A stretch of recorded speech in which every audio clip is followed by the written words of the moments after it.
Okay, so let's talk about why capacity is so important and why so many women end up carrying the relationship on their own. So, capacity is not how someone shows up in the beginning. Anyone can do that. Capacity is what they can sustain over time without needing you to overfunction for both of you. So, here's what happens when you end up compensating for a man with low capacity. You become the planner. You become the emotional manager. You become the tension diffuser, the person who keeps the connection alive. You carry the tone and the conflict repair and the mental load and the emotional labor, and the list goes on.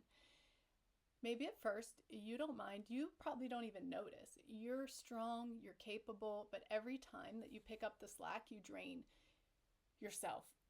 And resentment starts building quietly in the background, and exhaustion starts to build. Women feel this in their bodies long before their minds catch up. You feel on duty, you can't relax ever. You start feeling more like the emotional parent than an equal partner.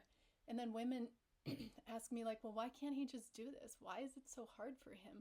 Most men were never trained to build emotional capacity. They were taught focus on your achievements, focus on your work, focus on your hobbies, be independent, don't need anybody else. And then women were taught to focus on relationships, harmony, caregiving, emotional attunement. So we come into relationship with just decades of emotional reps.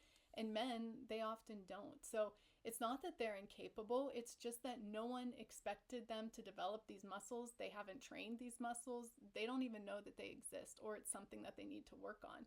Because women always filled the gaps, whether it's their mom, their girlfriend, whoever. So what can you do?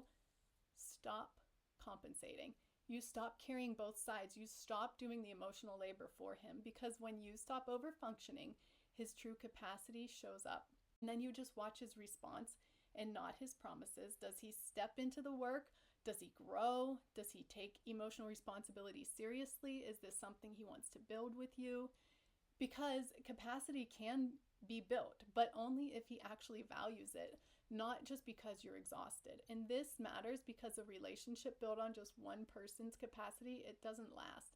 Only a relationship built on shared capacity can last.